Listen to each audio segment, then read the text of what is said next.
우리 바로 말씀을 전하겠습니다. 우리 오늘 본문 말씀을 가지고 새 부대가 되게 하소서라는 제목으로 은혜 나누겠습니다. 우리 공자의 이 논어 가운데 이런 말이 있습니다. 지지자 불여호지자, 호지자 불여락지자. 이 자막을 보시면 아는 사람은 좋아하는 사람만 못하고 좋아하는 사람은 즐기는 사람만 못하다라는 그런 이 성어가 있습니다. 이와 비슷한 말을 우리 심리학자이자 심리치료사인 이 롤프 메르클레라는 사람이 했는데 우리가 모두 다 알고 있는 말인 것 같습니다. 천재는 노력하는 사람을 이길 수 없고 노력하는 사람은 즐기는 사람을 이길 수 없다. 이런 이 말입니다. 이 두 사람의 글은 굉장히 많은 이 시간이 있지만 공통점을 가지고 있습니다. 사람이 어떤 일을 할 때에는 자신이 정말로 하는 그 일을 이 즐거움으로 하고 있는가, 지금 기쁨으로 그것을 하고 있는가 하는 것이 이 중요하다라는 것이죠. 즐기는 사람만 못한 것이 이 좋아하는 사람이고 또 좋아하는 사람만 못한 것이 이 아는 사람이다. 또 즐기는 사람을 이길 수 없다는 것입니다. 노력하는 자가. 또 노력하는 사람을 천재가 이길 수 없다. 이렇게 이 말합니다. 그런데 이러한 마음은 우리 신앙생활에 있어서도 동일하게 적용될 수 있다고 생각합니다. 왜냐하면 기본적으로 우리 하나님께서 우리에게 원하시는 것은 우리 모두가 하나님으로 말미암아 기뻐하는 것이기 때문에 그렇습니다. 우리 그래서 느헤미야가 이 이스라엘 백성들에게 말하는 것을 보면 느헤미야 8장 10절에 이렇게 말합니다. 이날은 우리 주의 성일이니 근심하지 말라. 여호와로 인하여 기뻐하는 것이 너희의 힘이니라. 지금 하나님이 무엇을 기뻐하시는지를 우리에게 말씀해 주고 있는데 여호와로 인하여 기뻐하는 것이 너희의 힘이다. 하나님 원하시는 것은 우리의 기쁨입니다. 마치 부모님들이 이 자녀들이 기쁠 때 이 부모님들의 마음이 기쁘지 않습니까? 저도 이제 집에 가면 이 기쁩니다. 우리 두 아이들이 이제 막 반기는 것을 보면 막 저도 이제 웃음이 절로 나와요. 그러니까 뭐 별거 하지도 않았는데 뭐 감사합니다 말하지도 않았는데 그냥 웃기만 해도 제 마음이 이제 기쁜 것을 경험하면서 살아갑니다. 그러니까 하나님 아버지께서 우리에게 원하시는 것도 우리 모두가 이 기뻐하면서 신앙생활에 나가는 것을 간절히 원하고 계신다라는 것이죠. 여러분들의 이 얼굴을 한번 생각해 보시기 바랍니다. 앉아 있을 때는 제가 잘 몰랐는데 이 앞에 서 보면 이 모두의 얼굴이 다 무슨 이제 이 완전히 이제 거룩하고 경건하고 도대체 이 목사님이 어떤 말을 할까 한마디라도 한번 틀리기만 해봐라 뭐 이런 이제 표정으로 이제 막 앉아 계신 것을 보게 되는데 저도 마찬가지로 이제 앉아 있을 때는 좀 그런 표정으로 할 때가 많이 있는 것 같습니다. 그런데 하나님이 원하시는 것은 우리의 이 마음 또 우리의 이 표정 이것이 하나님 앞에 왔을 때 이 기뻐하는 마음으로 우리가 기쁨으로 즐거워하면서 하나님을 섬기는 것 이것을 가장 원하시고 바라신다는 것을 우리가 기억해야 되겠습니다. 왜 그렇습니까? 만약 우리의 신앙생활이 단순히 그냥 종교적인 면만을 가지고 있다면 이 기뻐할 필요가 없습니다. 종교 생활을 한다면 이 기뻐할 필요가 없다는 것입니다. 정해진 시간에 정해진 장소에서 엄숙한 환경에 미리 정해진 절차와 방법에 따라서 반복적으로 예배만 드리면 되는 것입니다. 그러나 우리 기독교의 신앙은 단순한 종교가 아니지요.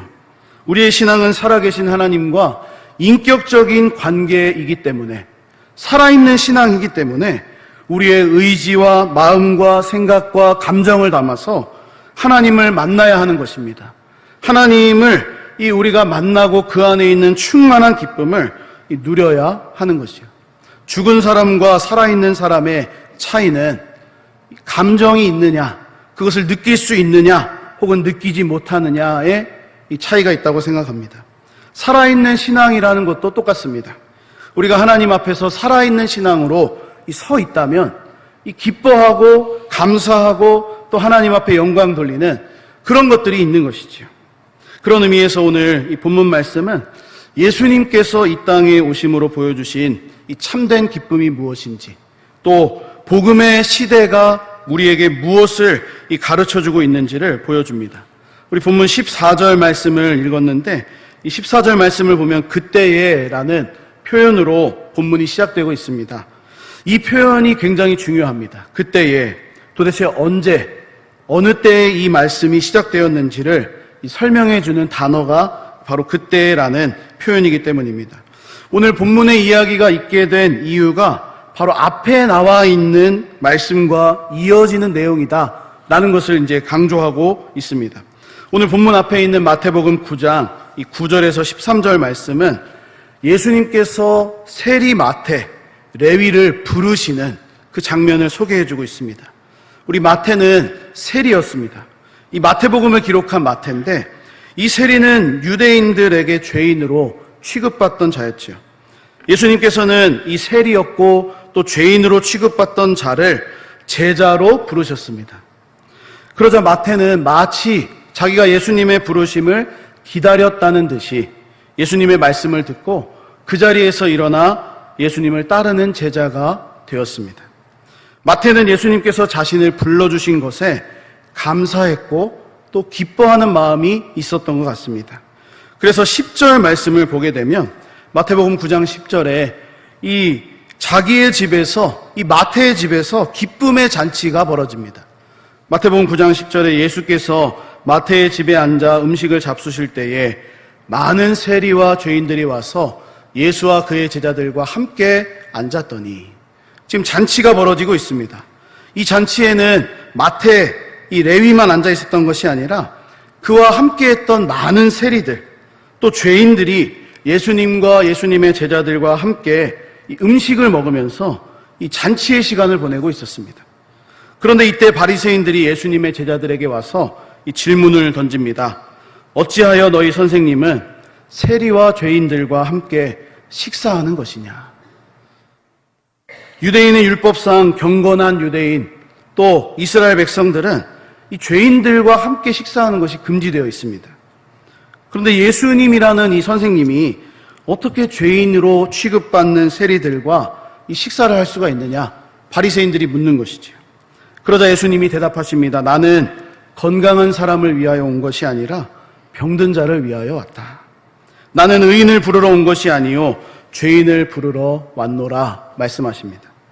그리고는 계속해서 이 마태의 집에서 즐거움과 기쁨이 넘치는 잔치의 시간을 보내고 계십니다. 바로 그때에, 지금 굉장히 즐거운 시간입니다. 마태가 예수님의 제자가 됐고 자기는 그것이 너무 기뻐가지고 세리와 죄인들을 불러다가 이 잔치를 벌이고 있습니다. 바로 그 순간에 오늘 본문의 이야기가 시작되고 있습니다. 기쁨의 잔치가 예수님과 마태 그리고 세리와 죄인들을 통해서 이루어지고 있는 그때에 또 다른 사람들이 등장합니다. 오늘 본문 14절에 세례 요한의 제자들이 나타나서 질문하는 것입니다. 이제는 예수님의 제자들이 아니라 예수님께 직접 질문을 합니다. 우리와 바리새인들은 금식하는데 어찌하여 당신의 제자들은 금식하지 않습니까? 이 말의 뜻은 지금 잔치할 때가 아니라는 겁니다. 지금 기뻐할 때가 아니라는 겁니다. 우리들은 금식할 때인데, 지금 슬퍼하고 금식하면서 하나님 앞에서 경건하고 엄숙하게 이 시간을 보내고 있는데 어찌하여 예수님과 당신의 제자들은 이 잔치를 벌이고 있습니까? 지금 잔치할 때가 아니라 슬퍼하면서 금식할 때라고 묻고 있는 겁니다. 이때 예수님이 대답하시지요. 15절 말씀에 예수께서 그들에게 이르시되 혼인집 손님들이 신랑과 함께 있을 동안에 슬퍼할 수 있느냐? 그러나 신랑을 빼앗길 날이 이르리니 그때에는 금식할 것이니라. 아멘. 여기서 우리는 예수님께서 의도적으로 이 두 가지 상황을 비교하고 대조하고 있다는 것을 볼 수 있습니다. 어떤 때입니까? 금식할 때가 있으면 이 잔치할 때가 있다는 겁니다. 이 두 가지 상황인 것이죠. 예수님께서는 세례 요한의 제자들이 왜 당신의 제자들은 금식하지 않습니까? 라는 이 질문 앞에 금식하지 말아야 된다, 금식이 중요하지 않다, 이런 말씀을 하신 것이 아니라 슬퍼하며 금식할 때가 있기는 하지만 지금은 기뻐하면서 잔치할 때라고 말씀하신 겁니다. 그렇다면 슬퍼하고 금식할 때는 언제입니까? 예수님의 말씀을 보면 신랑을 빼앗길 그때가 오면 금식해야 된다. 슬퍼해야 된다. 이렇게 말씀하셨습니다. 그러므로 예수님께서는 지금 슬퍼하며 금식할 때와 기뻐하며 잔치할 때를 구분하고 계신 것이죠. 이것을 잘 분별하여서 설명을 해주고 계신 겁니다. 지금 바리새인과 세례 요한의 제자들은 금식할 때인 줄을 알았습니다. 그래서 슬퍼하면서 이 금식을 하고 있었습니다. 그런데 예수님의 대답은 지금이 금식할 때가 아니라 기뻐할 때다, 잔치할 때다, 이렇게 대답을 하신 것입니다. 이것이 보여주는 것은 한 가지입니다. 예수님께서 이 땅에 오신 목적은 우리에게 예수 안에 있는 참된 기쁨이 무엇인지를 알게 하려고 이 땅에 오셨다라는 것입니다. 그런데 오늘 예수님의 제자들과 예수님께 질문하고 있는 이 바리새인들, 세례 요한의 제자들은 이것을 알지 못했습니다. 분별할 수가 없었던 겁니다. 자기들이 더 철저하게 율법을 지키고 열심히 금식하고 경건한 삶을 위해서 노력하는 것이 하나님을 잘 섬기는 것이라고 생각했습니다. 그것이 신앙의 전부다라고 그렇게 판단했던 것입니다. 우리 예수님 당시의 금식이 어떤 성격을 가지고 있는지 우리 모두가 다 잘 알고 있습니다. 종교적인 관습이었고 전통으로 자리 잡고 있었습니다. 바리새인들은 최소한 일주일에 2번씩 금식했다, 이렇게 이제 알려져 있고, 절기상 대속죄일과 나팔절에 금식을 했습니다. 세례 요한의 제자들도 마찬가지였습니다. 학자들의 의견에 따르면 일주일에 4일을 금식했다, 이런 사람도 있다고 합니다. 그래서 그들은 의무적으로 슬프고 애통해하면서 이 금식하는 날을 정하고 금식을 했습니다. 그런데 문제가 있습니다. 그것이 처음에는 경건하고 좋은 의도에서 시작했던 금식이라 할지라도 시간이 지나면서 그 금식이 변질되는 것입니다. 점점 사람들에게 자신들의 경건을 드러내고자 하는 도구로 바뀌게 된 것이죠. 결국 금식이라는 아주 거룩한 행위, 이 거룩한 날이 관습이 되어버렸고 전통으로 자리 잡아지면서 이 처음 가졌던 목적에서 크게 벗어나게 된 것입니다. 심지어 그들은 금식이라는 이 경건한 시간을 보내면서 다른 사람들을 향한 정죄와 심판의 도구로 사용하고 있습니다. 자기들은 금식하는데 왜 다른 사람들은 금식하지 않느냐? 예수님의 제자들은 왜 금식하지 않습니까? 라고 그렇게 지금 말하고 있지 않습니까?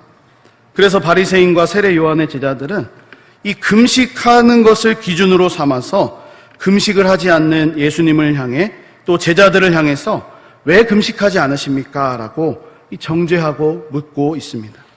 이에 대해 예수님의 대답은 간단합니다. 지금은 금식할 때가 아니라 기뻐할 때이다, 이렇게 말씀하셨습니다. 그리고 2가지 이 비유를 오늘 말씀하시는데, 첫 번째는 이 16절 말씀입니다. 생배 조각을 낡은 옷에다가 붙이는 자가 없다. 만일 생배 조각을 낡은 옷에 붙이면 이 생배 조각이 운동력에 의해서 이 낡은 옷을 더 잡아당기게 되고 이제 상하게 된다. 두 번째는 17절 말씀이죠. 새 포도주를 낡은 가죽 부대에 넣지 않는다, 이런 말씀을 하시면서 새 포도주는 새 부대에 넣어야 둘 다 보존할 수 있다, 이런 말씀을 하셨습니다. 저는 오늘 우리가 주목하려고 하는 이 부분이 이 17절에 예수님이 덧붙이신 말씀입니다. 새 포도주와 낡은 가죽 부대가 아니라 새 포도주와 새 부대가 함께 있어야 된다 하신 이 말씀입니다. 바로 결론과도 같은 말씀을 예수님께서 마지막에 주신 겁니다. 우리 성경을 보다 보면 이 포도주라는 것이 이 잔치에 사용되는 기쁨과 즐거움을 상징하는 그러한 이미지로 자주 사용이 됩니다. 대표적인 말씀이 요한복음 2장입니다. 요한복음 2장 가나의 혼인잔치에서 무엇이 떨어지게 됩니까? 포도주가 떨어지게 됩니다. 잔치의 기쁨이 사라질 것과 같은 그런 상황이 된 것입니다. 그런데 이때 예수님께서 물을 포도주로 바꾸시는 이 기적을 통해서 그 혼인잔치에 기쁨이 사라질 수도 있었는데, 이 포도주가 없어서 잔치가 다 망할 수도 있었는데, 그 포도주가 떨어지지 않고 기쁨이 계속될 수 있도록 예수님이 행하신 것입니다. 이처럼 성경은 이 포도주를 항상 기쁨과 즐거움이라는 것과 연결시켜서 우리에게 말씀하고 소개하고 있습니다. 이 성경 몇 군데만 좀 찾아보겠습니다. 시편 104편 15절 말씀에 보게 되면 사람의 마음을 기쁘게 하는 포도주가 있다. 이렇게 소개합니다. 이 앞뒤의 문맥을 우리가 좀 살펴보면 하나님께서 주시는 포도주다. 이렇게 설명을 하고 있습니다. 이 시편 104편 15절 앞뒤의 문맥을 한번 나중에 이제 시간 되실 때 살펴보시기 바랍니다. 전도서 9장 7절 말씀에서도 너는 가서 기쁨으로 내 음식물을 먹고 즐거운 마음으로 내 포도주를 마실지어다. 포도주라는 것이 이 기쁨과 즐거움과 연관되어 있다는 것을 말씀해 주고 있습니다. 그래서 오늘 이 예수님께서 하신 이 말씀, 새 포도주는 새 부대에 담아야 둘 다 보존될 수 있다라고 하신 말씀의 요지는 우리가 예수님이 주시는 참된 기쁨을 누리기 위해서는 우리의 마음의 부대, 이 마음의 그릇을 새롭게 해야 한다라는 것입니다. 물론 금식할 때가 있습니다. 우리의 죄와 허물을 애통해하면서 하나님 앞에서 눈물을 흘려야 할 시간도 있습니다. 그러나 우리가 금식하며 애통하는 시간을 보내는 목적은 무엇입니까? 계속 애통하고 계속 금식하고 계속 슬퍼하기 위해서 그 시간을 보내는 것입니까? 그렇지 않습니다. 하나님과의 온전한 관계가 회복되어서 기쁨이 충만한 시간을 누리기 위한 하나의 과정으로서 우리가 애통하기도 하고 금식하기도 하고 하나님 앞에서 기도하는 것이기도 합니다. 그래서 기본적으로 예수님이 가지고 오신 이 복음, 우리를 위한 새 시대는 기쁜 시대입니다. 기쁜 소식이고 기쁜 시대입니다. 우리의 행복과 즐거움을 위한 것이라고 성경이 말씀해 주고 있습니다. 그러므로 예수님께서 말씀하신 이 새 포도주, 복음의 기쁜 소식을 우리가 마음껏 누리기 위해서는 우리의 마음이 바뀌어져야 하는 것입니다. 낡은 가죽 부대가 아니라 새 부대가 되어야 합니다. 그렇다면 우리의 마음이 새 부대가 되기 위해서 이 예수님이 주시는 참된 기쁨을 날마다 누리기 위해서 우리에게 무엇이 필요하겠습니까? 두 가지만 오늘 말씀을 통해서 짧게 생각을 해보려고 합니다. 첫째로 예수님 안에 있을 때 우리의 마음이 새 부대가 될 수 있습니다.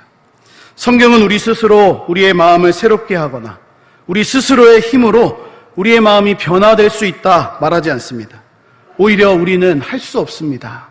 우리는 연약합니다. 우리는 나의 마음 하나 다스리지 못합니다. 그렇게 성경은 가르쳐주고 있습니다.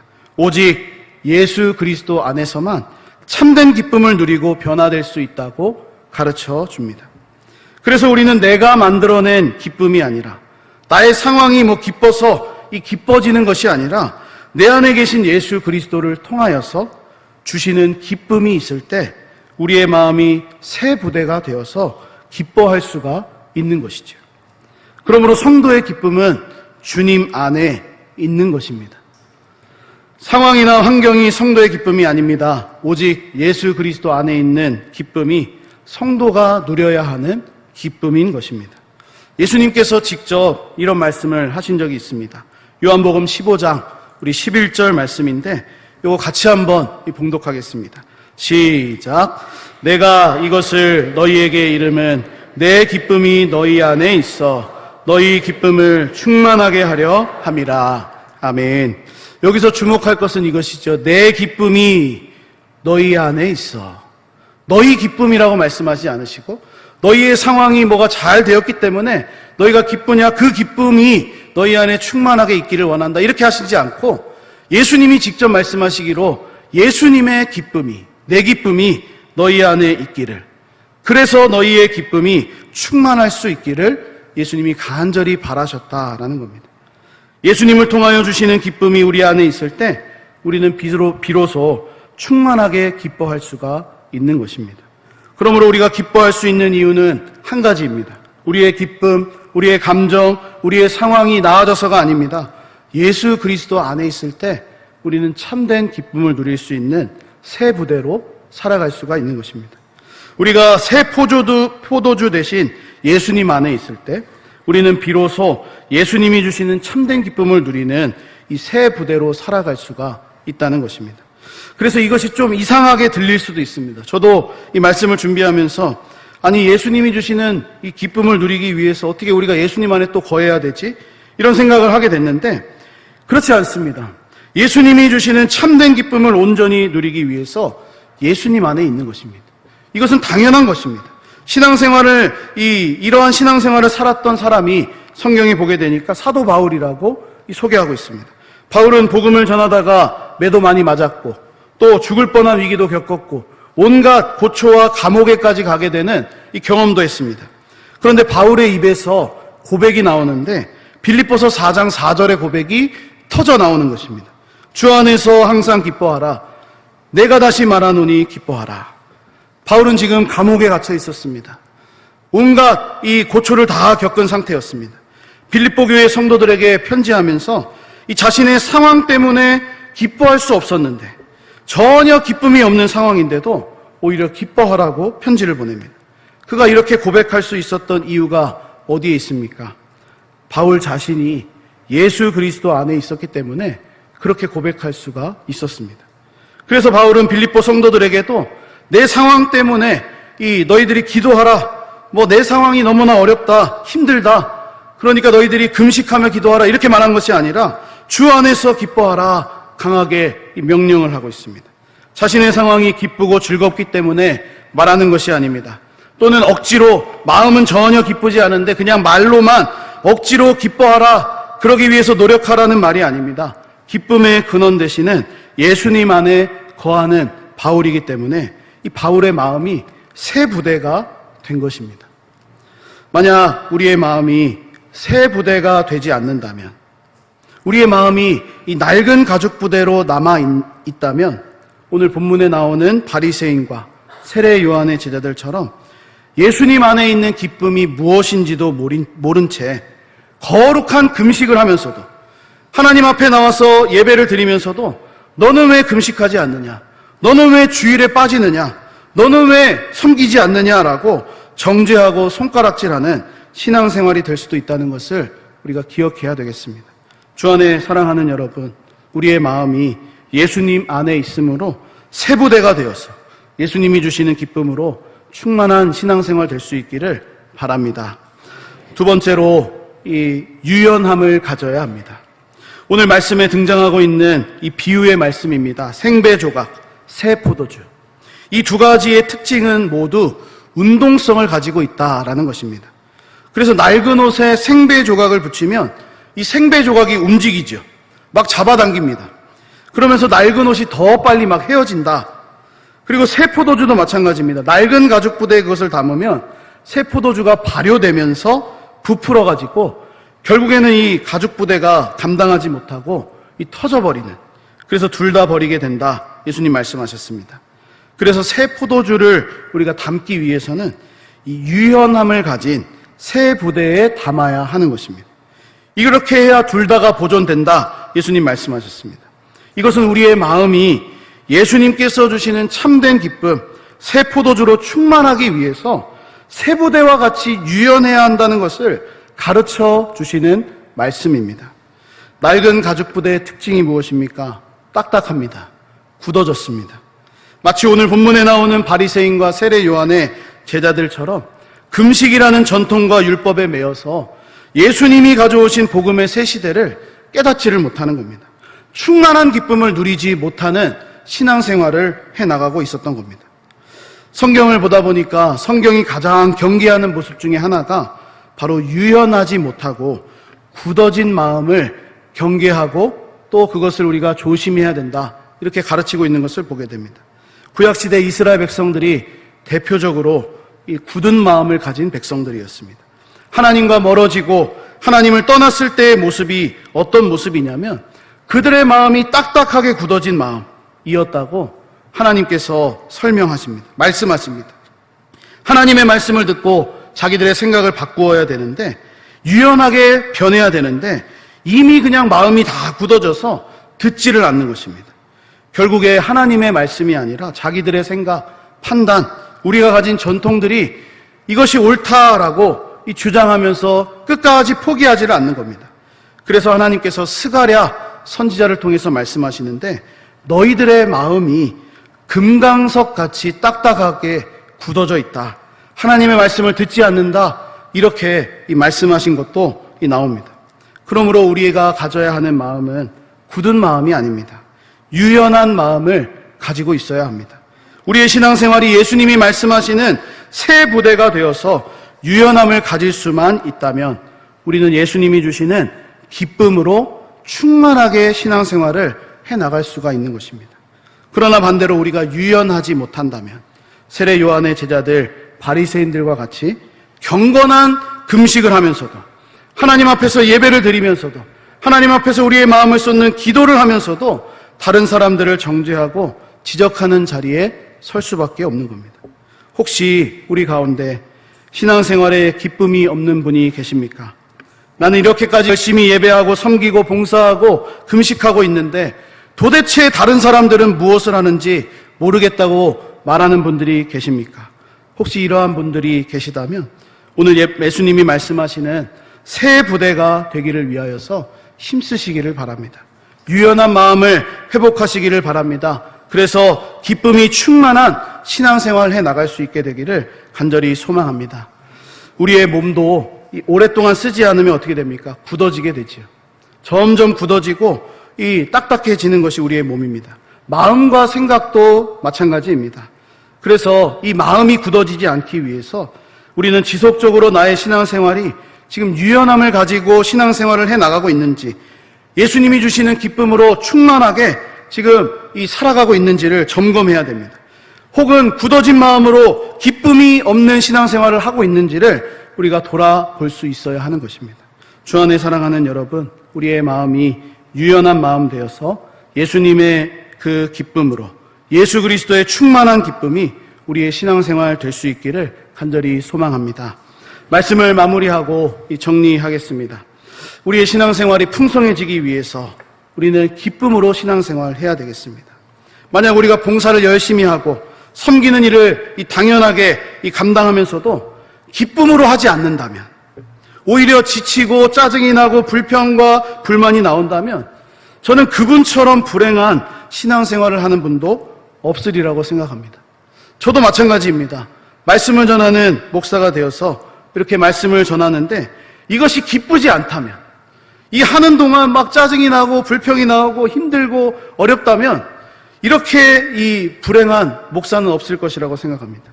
우리의 신앙생활도 마찬가지죠. 기쁨이 있는 신앙생활이 될 때 우리는 정말로 하나님이 원하시는 그러한 이 모습으로 살아가게 될 수 있다는 것입니다. 우리가 세상에서도 기뻐서 시작한 일, 또 내가 즐거워서 하는 일도 오랜 시간이 지나면 또 상황이 바뀌면 지겨워질 때가 있습니다. 짜증날 때가 있습니다. 죄송합니다. 저도 이 집에 가서 마냥 기쁘지가 않습니다. 두 아이들이 웃기는 하는데 이들이 이제 고집 피우기 시작하면 저도 짜증날 때가 있어요. 좀 자고 싶은데 안 자니까 짜증이 나는 것이죠. 아무리 기뻐하는 그 일도 실증이 나고 힘들고 어려울 때가 있다는 것입니다. 그런데 이런 일도 그렇게 되는데 기쁨이 없이 신앙생활을 한다는 것은 우리의 마음의 상태가 딱딱하게 굳어져서 하나님이 주시는 은혜를 받지 못하고 있다는 확실한 증거입니다. 그러므로 우리는 종교 생활이 아니라 신앙생활을 하고 있다는 것을 우리가 기억해야 되겠습니다. 살아계신 하나님과의 인격적인 만남을 통해 충만한 기쁨을 매 시간마다 누릴 수 있는 이 신앙생활을 해 나가야 하겠습니다. 그러기 위해서 오늘 예수님이 말씀하시지 않습니까? 새 포도주는 새 부대에 담아야 된다. 이 예수님의 가르침에 귀를 기울이는 우리 모두가 되기를 바랍니다. 그래서 우리의 마음이 이 새 부대가 되기 위하여서 예수님 안에 거하는 것, 예수 안에 거할 때 우리의 마음이 새 부대가 될 수 있고, 유연함을 가지고 있을 때 이것을 우리가 딱딱하게 굳어진 마음이 아니라 유연한 마음으로 우리가 살아가는 성도들이 되어서 어떠한 상황에서도 기쁨이 충만한 우리의 삶과 신앙생활 될 수 있기를 예수님의 이름으로 간절히 축복합니다. 우리 기도하겠습니다. 우리 이 시간 우리의 마음이 하나님 앞에서 날마다 새 부대가 되게 하여 주시기를 우리가 함께 기도했으면 좋겠습니다. 그래서 굳은 마음이 아니라 부드러운 마음, 유연한 마음, 이것을 갖게 하여 주시고 우리 기쁨의 근원 되시는 예수님을 통한 기쁨이 충만한 신앙생활 되게 하여 주옵소서. 우리 이렇게 합심으로 다 같이 한번 기도하겠습니다. 기도하겠습니다. 하나님 아버지 감사합니다. 우리의 이 신앙생활이 하나님 앞에 날마다 이 기쁨이 충만한 그 그러한 모습이 되어지기를 원합니다. 우리의 마음이 하나님 앞에서 날마다 새로운 부대로 하나님 바뀌어지고 변화되고 또 하나님이 주시는 이 기쁨을 누릴 수 있는 그러한 마음의 그릇이 되기를 간절히 소원합니다. 그래서 굳은 마음이 아니라 딱딱하게 하나님 아버지여 그렇게 굳어진 마음이 아니라 부드러운 마음, 유연한 마음 하나님 갖게 하여 주시고 우리의 기쁨의 근원 되시는 예수 그리스도를 통하여서 우리가 섬기고 봉사하고 우리가 교회 생활에 나가고 또 관계를 맺어 나가는 모든 일들이 정말로 하나님이 주시는 기쁨으로 예수 그리스도로 말미암은 기쁨으로 충만한 신앙생활 될 수 있도록 하나님 아버지 인도하여 주시옵소서. 우리를 하나님의 자녀 삼아 주심을 감사드립니다. 하나님 아버지 우리를 자녀 삼아 주신 목적은 우리가 행복한 신앙생활하기 위하여서 하나님과의 인격적인 만남을 이루기 위하여서 그 안에 있는 기쁨이 충만하기를 위하여서 하나님 우리를 부르시고 구원하신 줄로 믿습니다. 우리의 신앙생활 굳어지지 않게 하여 주시고 정말로 하나님 아버지 우리의 마음이 부드러운 마음, 유연한 마음이 되어서 우리 하나님이 주시는 풍성한 기쁨을 가지고 승리하고 또 우리가 더욱더 하나님께 영광을 올려드리며 하나님 감사하는 신앙생활을 할 수 있도록 종교생활이 되지 않도록 하나님 인도하시며 역사하여 주시옵소서. 예수로 충만한 기쁨이 넘치는 복된 삶이 되게 하여 주시기를 원합니다. 우리의 마음이 새 부대가 되게 하여 주옵소서. 예수님 안에 거하게 하여 주옵소서. 생각이 굳어지지 않게 하시고 마음이 딱딱해지지 않게 하시고 날마다 주시는 말씀을 잘 새기게 하여 주셔서 우리를 향해 기쁨으로 말씀하시고 우리를 가장 좋은 길로 인도해 주시는 우리 하나님의 그 말씀 안에 날마다 거할 수 있는 우리 모두가 될 수 있도록 기쁨이 충만한 신앙생활 될 수 있도록 주님 인도하여 주시옵소서.